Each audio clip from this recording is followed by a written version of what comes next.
here literally is due to causes which are genetic. So you name the genetic diseases that you see sitting in your OPDs are so diverse, and successive governments have done nothing about it, and there is no national health policy, and allocation of budget is so dismal. Now, Children's Hospital sees a large number of patients. It's one of the biggest, largest hospitals in the globe.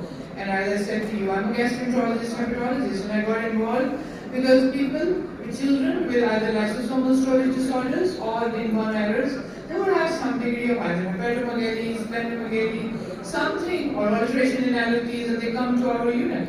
And most of them, about 10-15 years ago, they didn't have a diagnosis because we didn't have a lab in Pakistan. Now, we'll have a collaboration with our German colleagues, and soon the good news is the Children's Hospital, the University of Child Health, will have its own metabolic unit in place for the entire Punjab to have the test done. So that will be good news very soon.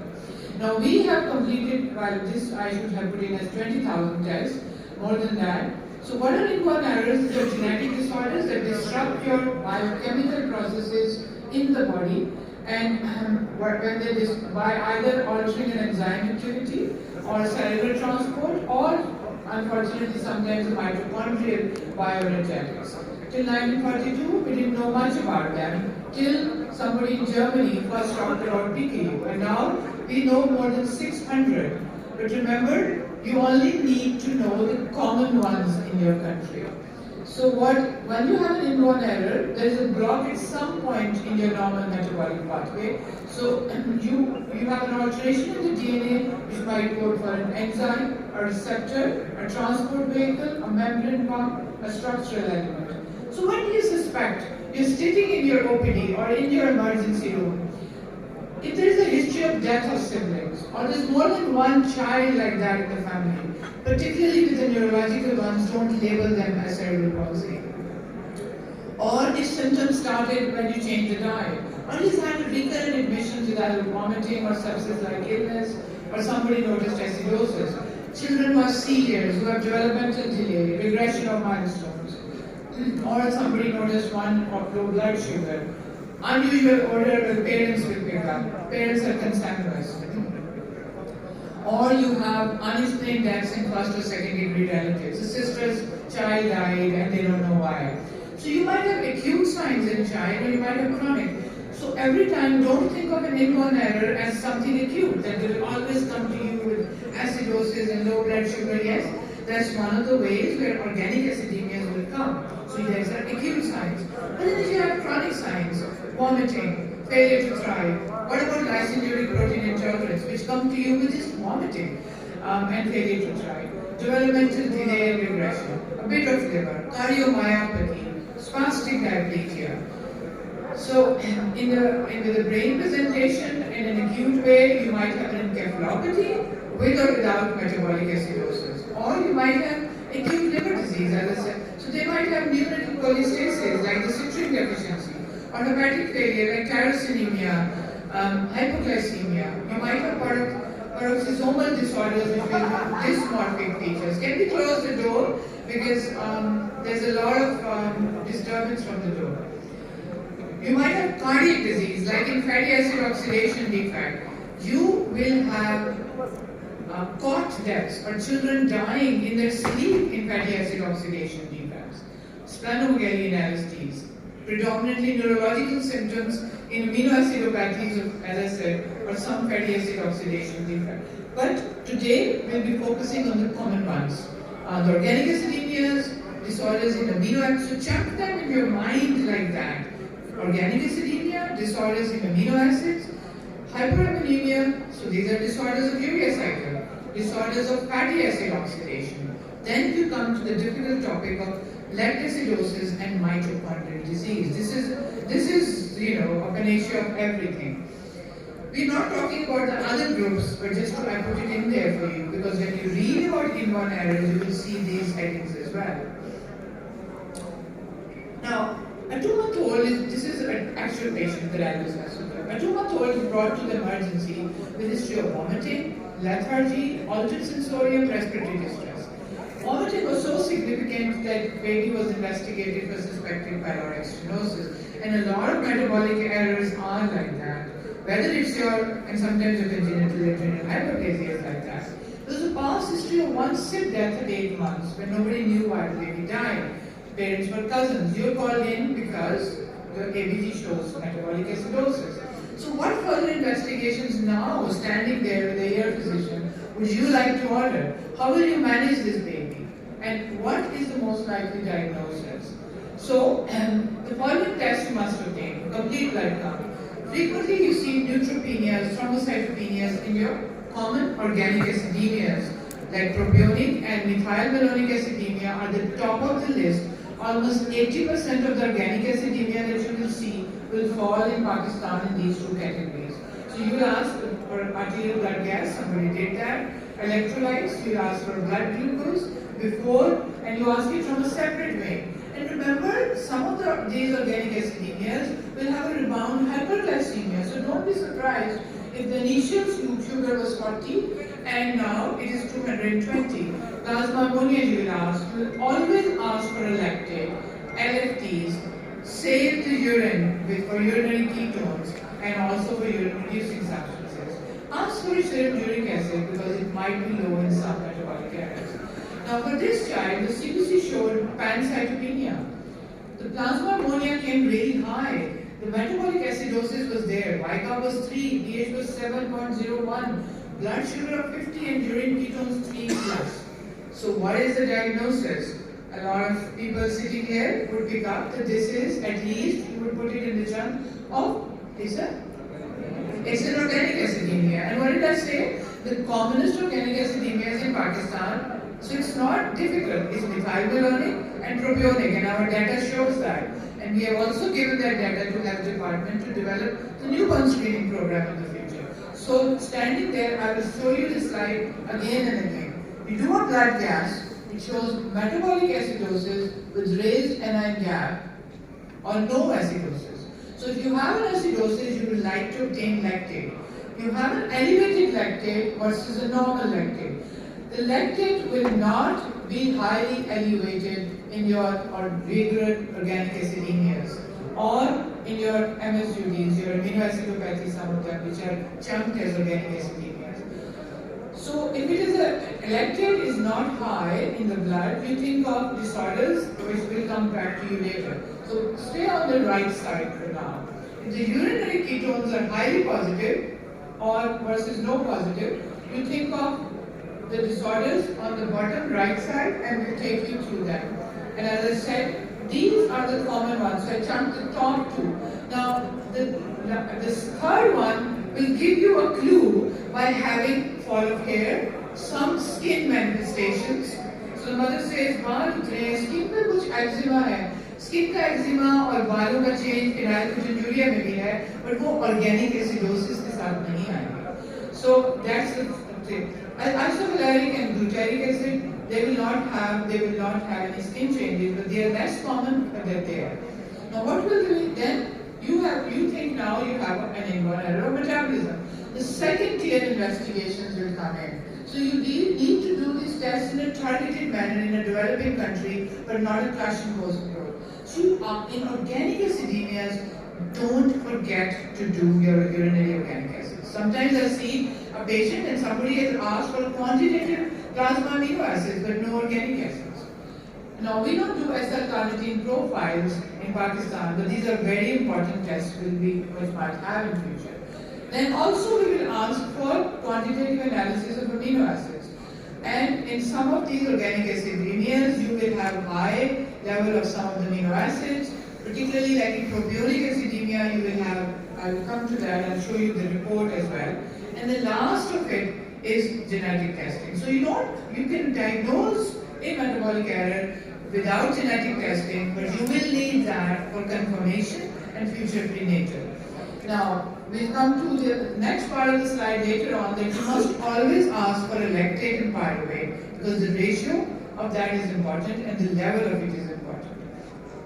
Ask for urinary uric acid, it is available in our plant. So you go along in an algorithmic manner. You can have some enzyme assays like the GALT assay and a biotinidase assay. Now this patient's quantitative amino acid came back and the glycine was high. Hyperglycemic ketotic acidosis is propionic acidemia until proved otherwise. So this patient who had high ammonia, we got the gene tested as well, and then so therapy was started somewhere where, and what happened? What happened? What is this? What is this that you see? There's a huge rash on the body. The child is on treatment, but he comes back like this to you. Well, this is the problem. Many physicians in Pakistan will solely prescribe basic P. But this is totally protein free. And children will be referred back to us because they have hyperbilirubinemia, the protein rashes, and you cannot ever put a child on only basic P. So we started him on proper treatment. This is the same child, low protein diet, high carb and normal fat, avoid prolonged fasting, gave the baby carnitine and the benzoate for the ammonia. And remember, this is PPA, so we will give metronidazole 1 week per month. And we give a special formula which is methionine, valine, free and low in isoleucine. This will allow for a greater protein allowance. But if you don't have that formula, you calculate your protein and give a normal formula in the food. You calculate the protein in the food, but please don't ever just give basic P. So what are the principles of treatment of a suspected organic acidemia? Reduce or eliminate protein intake in 6-day remission for the 2 days that he's there. Good hydration, prevent catabolism, treat acidosis, give your carnitine, give your benzoate, give your cofactors. You do not know what he has. Does he have MMA, PPA, biotinidase? So you will start the biotin, you will start the B12. And remember, don't make the mistake of giving B12 orally only. And the B12 responsive, you need parenteral, so they can give it like insulin in the skin as well. You give the thiamine for MS, so you give a cocktail initially, the coenzyme for the lactobacillus patient, and you give them a 6-day management. Some tips. In a child with acidosis, who's doing this? There is massive ketonuria, there is severe neurological manifestation. Some of the biggest, these kids with MSUD, they arch like anything and they have seizures. And this is a prototype of a maple syrup urine disease patients. They will have rashes and then in methylmalonic you will have a very bad candida rash. They can have myoclonic jerks and hair loss in acidosis and think of biotinidase. And if you have acidosis in a neonate before he is fed, he has fructose 1,6 or a GST type 1. Okay, remember there's only 2 diagnoses. If you have a neonate who got acidotic before you ever fed him milk. Now this is an 8-month-old who came to us with rash, acidosis, he was well before 3 months, and hair loss. Okay, tell me what it is.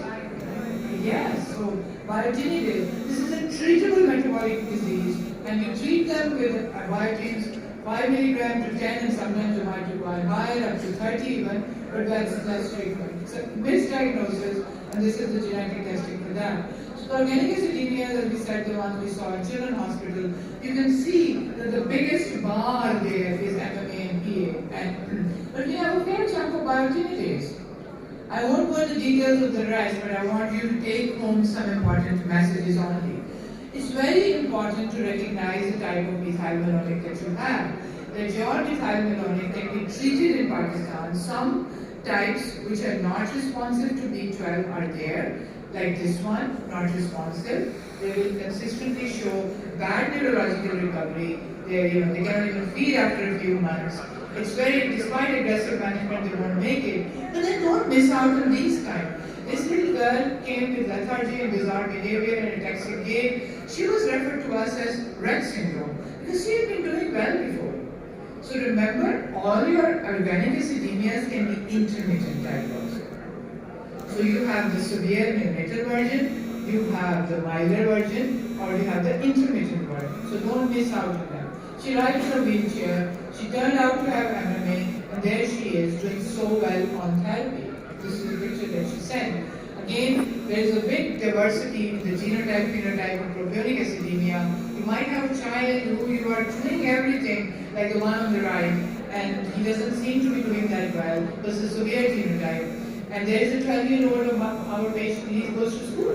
So sometimes you might end up counseling them wrongly initially and say, oh, it's a very tough disorder, you might not make it.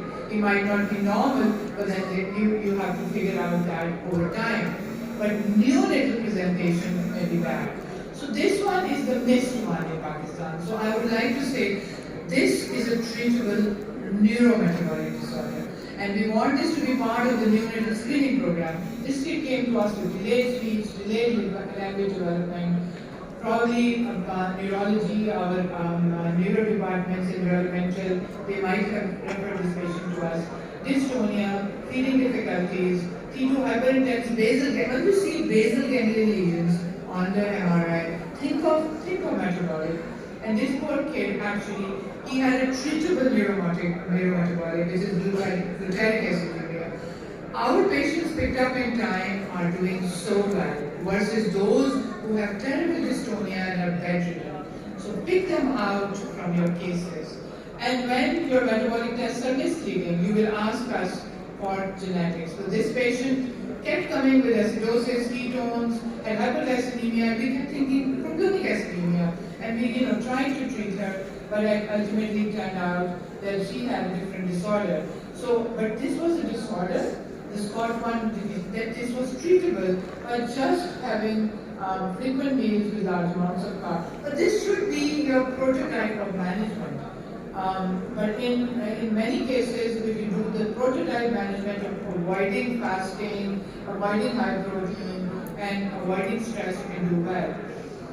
Now, I want to highlight one disorder in this lactacidemia only. And if you go back to this one, if you have metabolic acidosis and you have increased lactate, with a normal lactate to pyruvate ratio, and you have hypoglycemia, think of GST and fructose 1,6. Because this 5-year-old boy was coming to us with metabolic acidosis, positive ketones, because remember, patients who will have a problem with, in this disorder with the carbs, will have and try to burn their fat in their ketones. Ammonia normal, elevated lactate, abnormal LFTs during episode of acidosis. And first he was diagnosed somewhere as GST because he had a massive liver, triglycerides were high, uric acid was, they behave like that, but immediately afterwards, they get well, their liver regresses, they're normal kids. So this is a totally treatable one, fructose 1,6 biphosphate. You will get normal labs in this, but in the urine organic acid, you might see a glycerol P. Otherwise, majority of the times, your labs from the metabolic tests are normal. And this is a very common disorder in Pakistan. Autosomal recessive fructose 1,6 biphosphate. And then the card will skip over some of these details, but again, go back to your algorithm. Remember where your fatty acid oxidation defects fall. That you have acidosis and your ketones are absent, but you have a patient who is acidotic with hypoglycemia with altered LFTs, but because he cannot burn the fat, his ketones are absent. They require longer period of fasting in your organic acidemias to actually go into it. But they suddenly die. They're lying in their crib, they have no alternative fuel engine to work. Not like the glycogen storages, not like your organic acidemias, but the alternate fuel supply is there. The fatty acid oxidation on will suddenly go, they die. So you can read this very quickly, jump over it. The treatment is avoidance of fasting and avoidance of long chain fatty. Means you avoid these regular fats and supplement them with MCT. And you prevent fat soluble vitamin deficiency. This is, so we'll skip over some of these cases in the interest of time. And this patient, so patient can come with an encephalopathy. And the encephalopathy was disproportionate to the liver insult. So this kid did not have albumin which was low, did not have a deranged PT, but was in encephalopathy. And he had similar episodes in a peripheral hospital. And liver tests were always deranged. Remember to think about metabolic disease. Because your metabolic disease, this was an autosomal recessive carnitine, SL-carnitine transferase deficiency. These are treatable disorders. So, and lastly, just one thing. Phenylketonuria is there, but is not very common. So frequently I'm asked, in most cases, they are referred as query PKU. Remember, in your child who has lost hair or has dermatitis, think first of biotinidase, but if he is microcephalic and has no acidosis and is having seniors, yes, PKU is a possibility. But tyrosinemia is one of your commonest immunohistopaths. They might come to you with bad liver disease, with kidney disease, but then patients who are in treatment do very well. Remember I told you one of the limb carried you to no acidosis but high ammonia. You cannot think of urea cycle disorders if you have acidosis, because they will have alkalosis, because ammonia will make you breathe faster and you blow out your CO2 and you have kind of an alkalotic blood picture. But with acidosis, you can have propionic acidemia, methylphenolic, glycinuric, fatty acid oxidation. Hepatic dysfunction will have but isolated hyperammonemia is in urea cycle defects. And you must remember that their therapy is not only very tough, you have to tailor the diet very appropriately, and they come to you very shortly after birth, or sometimes they at a later stage when they start increasing the protein amount. And so their treatment will not only be on low protein diet, they will need ammonia scavengers for life, like sodium benzoate, which is available to us, but you will also have to supplement with arginine or citrulline. Don't forget to do that. You might need dialysis in their very crisis states. And this is one of our triple H's who is a position holder, is a urea cycle defect. Sometimes we have families where all children died, and I have to pick out the diagnosis from the parents. And these were parents who lost everybody. They were married for 8 years, and we did the carrier testing. And so you need prenatal in these patients. So get their genetics before they get pregnant. And the last two slides are on the biggest challenge of having a normal birth. So your genetic counseling is so important to prevent genetic disease. The quest for normal has, as Anjum showed you, multiple children with the same disorder. These are patients with the same disease, more than one child. So prenatal is important. So with the help of partners, we set up the colonic sampling. This is done in a sister hospital. We have carried out with almost 200 CVSs in the past 3 years. And we use special RPMR tubes. And so basically, if you have a mother who has lost children, or you have one metabolic test saying MMA, you cannot send her to me at 12 weeks for a CVS unless I have a genetic test. Because if I do her carrier testing on her child's genetics, it will take me 4 to 6 weeks. And then it will be too late to do CVS. So plan these pregnancies, get your genetic testing before the next pregnancy, and we will get the CVS at 12 weeks of pregnancy. So in summary, I have to rush over some slides, but I'm sure there are some take-home messages that you have. This input errors are very common. There is an urgent need for newborn screening program, then it will happen. We are negotiating it. It's very poorly taught at undergrad as well as postgrad. Very few centers to diagnose. Trained dietitians are absent. We are doing dietary advice, we are not trained to do that. Limited availability of diagnostic tests. Patients may die or have permanent handicap. Special nutrition is expensive.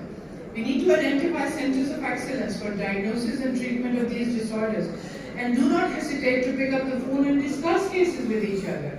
We need to develop the database which we have at Children's Hospital, and we need to expand on it with your cooperation in other hospitals, development of prenatal testing facilities, and an introduction of a fellowship in metabolic and genetic diseases, so that you have a full-time trained human resource. And I think a lot of the centers can push CPSP for such a fellowship. So we always have hope and light at the end of the tunnel. Thank you so much.